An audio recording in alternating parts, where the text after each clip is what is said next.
La columna vertebral de los seres humanos es una compleja estructura, compuesta principalmente por vértebras, discos y médula espinal. Aunque es resistente, los múltiples esfuerzos a los que es sometida por el ser humano en su actividad diaria pueden desplazar sus discos intervertebrales, desencadenando lo que se conoce como hernia discal. Bienvenidos a Salud en Casa. La columna vertebral es una de las estructuras más importantes en el cuerpo humano. Esta estructura tiene una forma alargada y levemente curva en algunas secciones. Se ubica en la parte posterior del organismo y sirve como sostén al resto del esqueleto. La columna vertebral es una estructura móvil que está formada básicamente por estructuras que son ligamentos.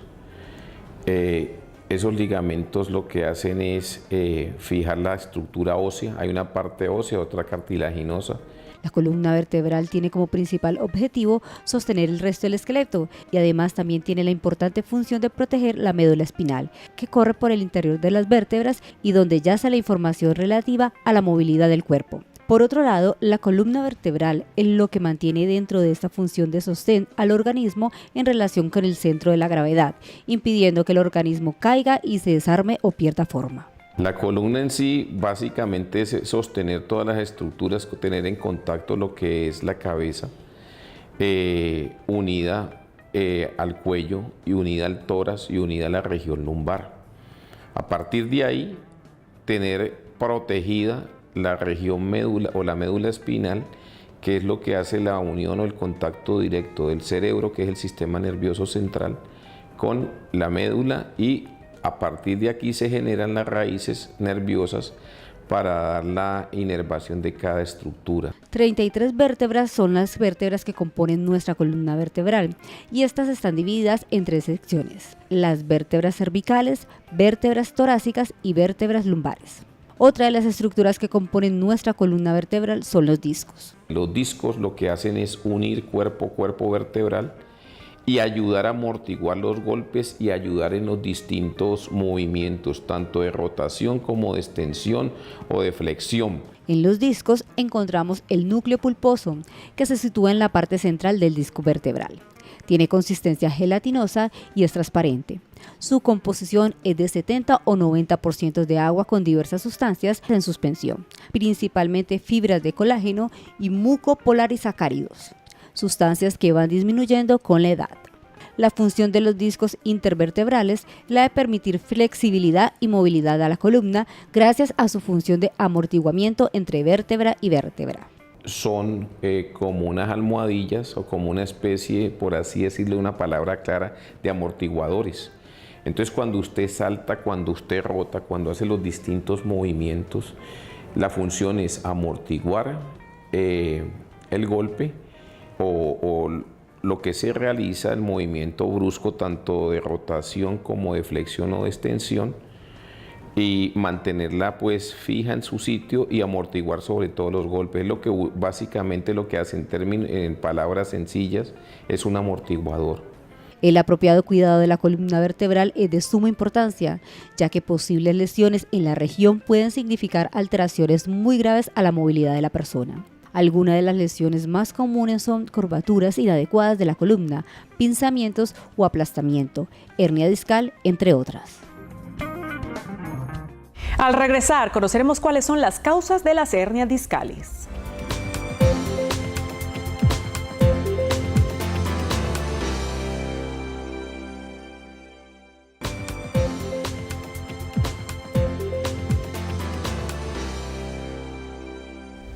El dolor lumbar con características especiales, que incluye dolor reflejo en extremidades, es de las principales causas de las hernias discales. Una hernia discal es una patología dolorosa y muy frecuente entre la población. Ocurre cuando hay una salida del contenido gelatinoso del interior de un disco intervertebral y comprime estructuras como los nervios. Es muy frecuente las hernias de disco y eso como causante de dolor lumbar, más o menos el 40% de las causas de dolor, de dolor lumbar son las hernias discales. Es frecuente, vuelvo y se lo digo, en orden de frecuencia, primero es las cefaleas, o sea, los dolores de cabeza. En segundo lugar, el dolor lumbar. Dentro del dolor lumbar, entonces, el 40% de causas es las hernias de disco.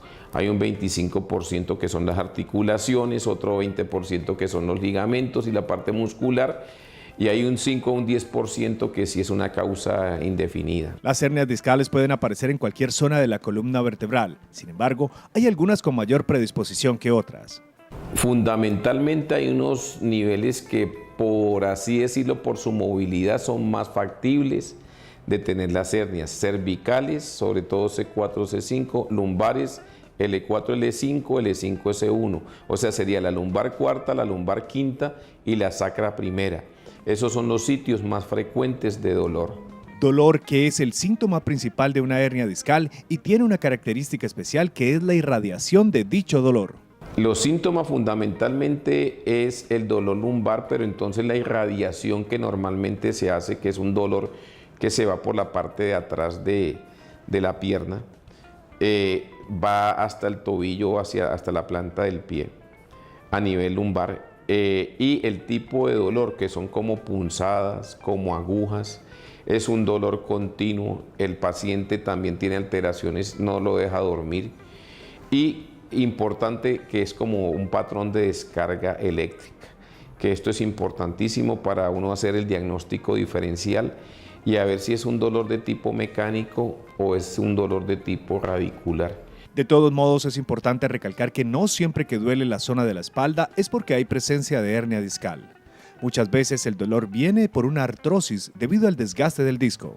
El paso del tiempo, o sea, también para que duela la columna hay unos fenómenos de artrosis de las articulaciones. Entonces esos fenómenos se dan con el paso del tiempo. Aunque las hernias de disco normalmente por grupo etario, o sea, por grupo de edad, es más frecuente en pacientes jóvenes. Importante eso, de 20 a 40 años. En muchas ocasiones y cuando la hernia discal está en su etapa inicial, puede ser asintomática. No da síntomas. Entonces hay personas primero que no realiza la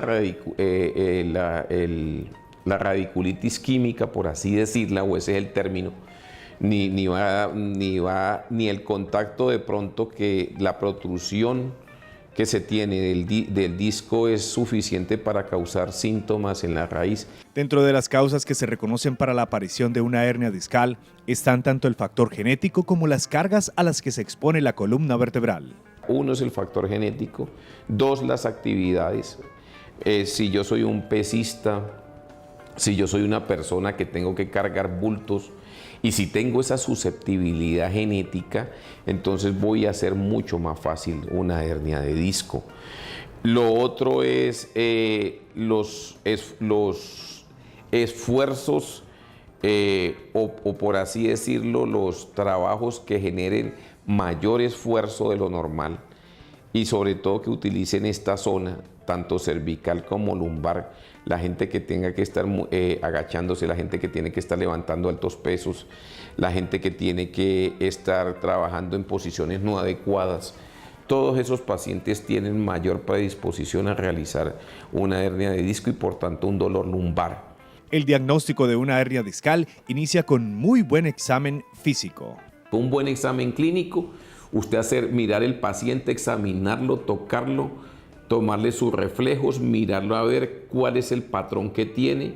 Una vez realizado esto, el patrón de oro es la resonancia nuclear que nos muestra la protrusión o la hernia del disco, el nivel, y en segundo lugar para reafirmarnos la electromiografía, que es para ver si hay un patrón de radiculopatía, si hay una lesión o algo de la raíz nerviosa que está inflamada. Pero el gol estándar, vuelvo y te lo digo, es la clínica, en segundo lugar la resonancia nuclear magnética. Fundamental la clínica, el paciente hay que examinarlo, eso es lo fundamental. Si se tiene confirmado el diagnóstico de hernia discal, es indispensable que inmediatamente se inicie el tratamiento con especialista, para que no haya complicaciones y deterioro de la movilidad. Al regresar en estudio estará con nosotros el doctor Carlos Felipe Forero, ortopedista y traumatólogo del Centro Médico Imbanaco, quien nos contará sobre los tratamientos quirúrgicos y no quirúrgicos para las hernias discales.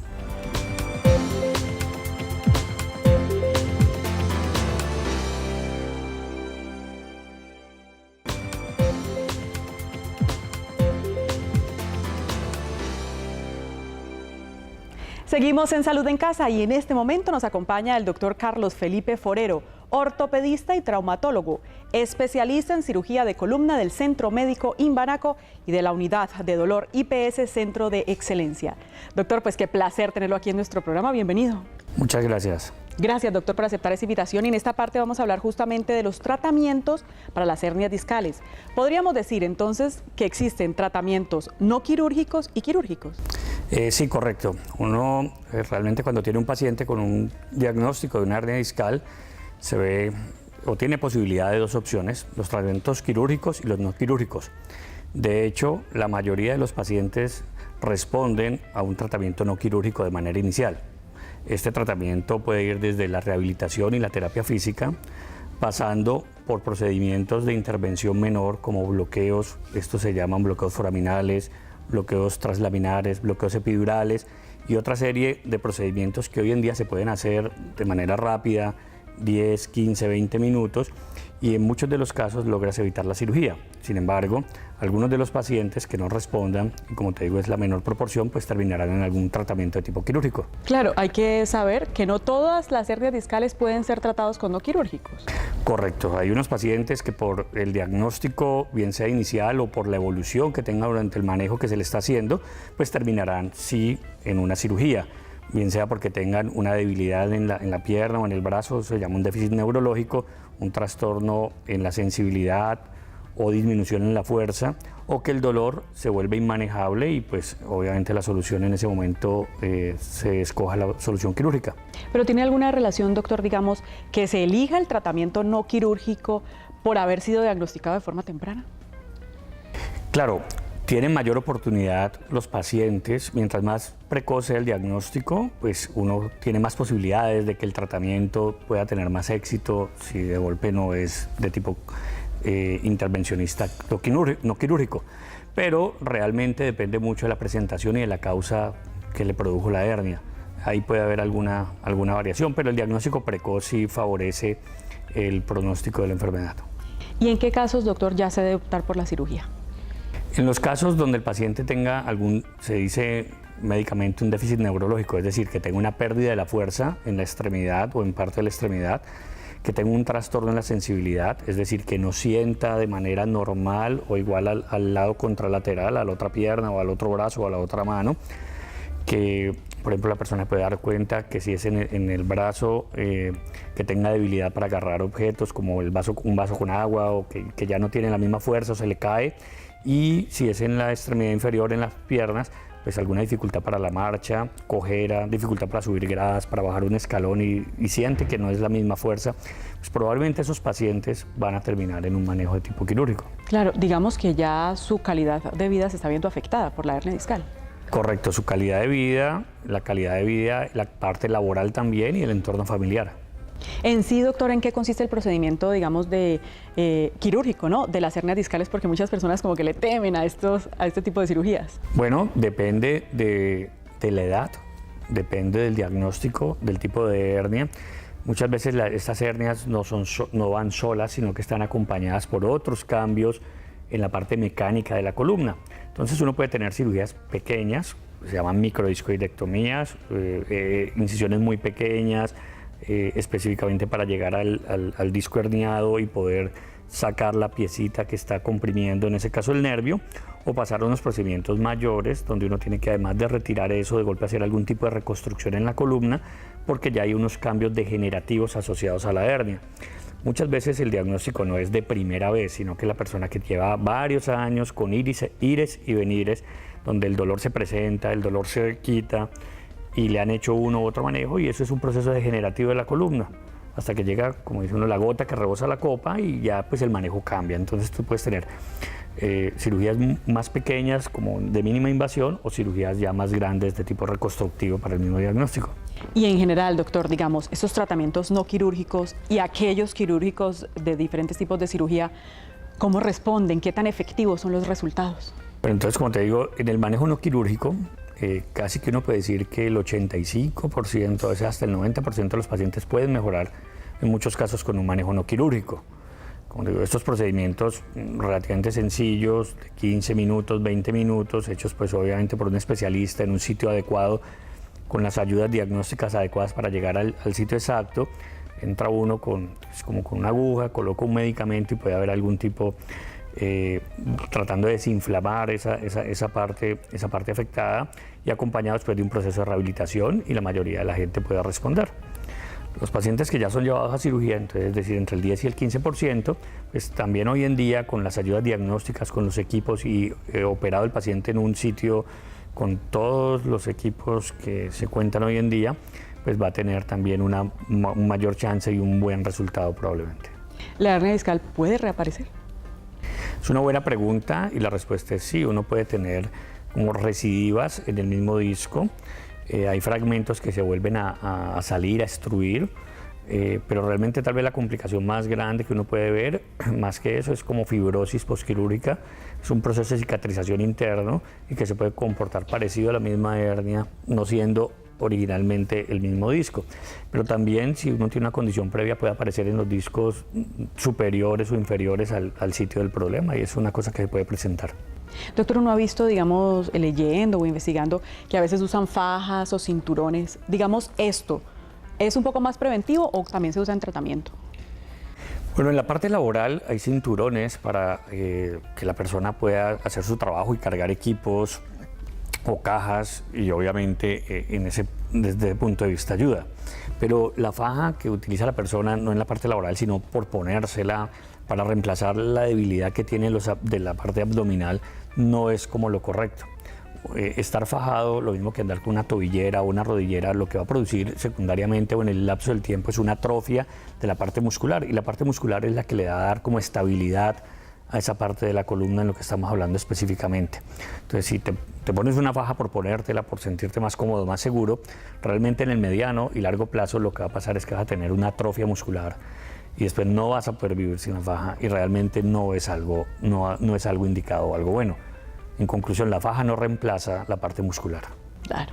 Doctor Carlos Felipe Forero, ortopedista, traumatólogo del Centro Médico Imbanaco y de la Unidad de Dolor IPS Centro de Excelencia, muchísimas gracias por habernos acompañado el día de hoy en nuestro programa. Muchas gracias por la invitación. Gracias. Para los especialistas, el ejercicio es indispensable en la rehabilitación de las hernias discales. Sin embargo, es importante que consulte, pues solo ellos podrán guiar e indicar el tipo de actividad física que podrá realizar. Cuando hablamos de hacer ejercicio para el fortalecimiento y mejoramiento de la hernia discal, tenemos que tener en cuenta que hay que comenzar de forma moderada y, si es posible, con la ayuda o supervisión de un experto. Existen algunos ejercicios realizados correctamente y, como se indica, resulta de una gran ayuda para mejorar la salud, la movilidad e incluso disminuir algunos de los casos de dolor de la hernia discal. Siempre se debe estar cómodo para hacer los ejercicios, y lo mejor es llevar ropa cómoda que no presione y nos ayude a transpirar correctamente. La superficie tiene que ser lisa y sin deformaciones para evitar posibles lesiones al realizar el ejercicio mal. Si en algún momento es necesario hacer ejercicios en el suelo, se recomienda utilizar una superficie en la que apoyarnos, para estar cómodos y amortiguar en lo máximo los impactos sobre la espalda. Al principio, las rutinas no deberán durar más de 10 o 12 minutos, para ir aumentando paulatinamente a lo largo de la semana, hasta llegar incluso a 40 minutos. El trabajo hay que hacerlo durante al menos 5 días a la semana y descansar 1 o 2 días. Hay que ser consciente de la respiración y no dejar de hacerlo en ningún momento, tratando de tomar aire por la nariz y expulsando por la boca. Los ejercicios los puede realizar en casa, a tu ritmo y en el horario que mejor le convenga. Pero también puede complementar una buena tabla de ejercicios con otras actividades como bicicleta estática, natación, pilates o yoga y ejercicios en el suelo. Se recomienda comenzar de forma moderada, y con los ejercicios de suelo es más fácil iniciar una rutina. Hoy en día hay múltiples opciones, quirúrgicas y no quirúrgicas, para tratar las hernias discales. Por lo tanto, no espere para consultar si presenta algún tipo de dolor en su espalda o columna vertebral. Nos vemos la próxima semana con mucho más de Salud en Casa.